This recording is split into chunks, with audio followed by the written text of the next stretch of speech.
Revelation 2473. From the 14th of September 1942. Lust of the flesh.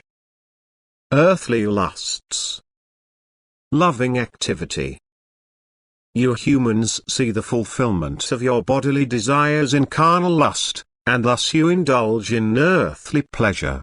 But what helps the body to feel good is not very beneficial for the soul, for the soul can only develop progressively if it does not give in to bodily desire, if it voluntarily renounces everything the body demands for its fulfillment.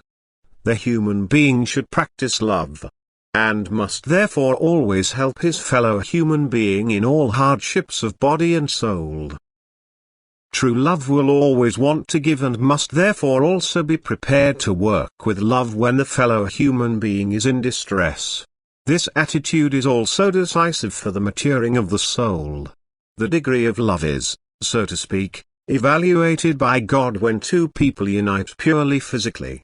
In every situation the human being can have an educating and ennobling effect on his fellow human being, and the will for the latter is decisive as to whether a physical union is a blessing or cannot exist in the eyes of God.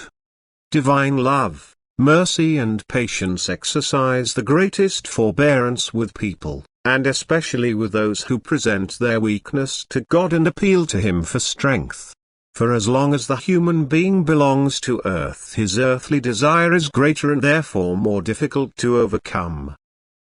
Yet the more the human being struggles to suppress earthly desires, the more noticeably he gains the strength to resist earthly desire without violating the commandment of love towards his neighbor.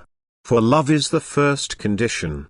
The loving person will only ever keep the other person's well-being in mind and will therefore do whatever is demanded of him, because love is always the giver and the loving person never thinks of himself.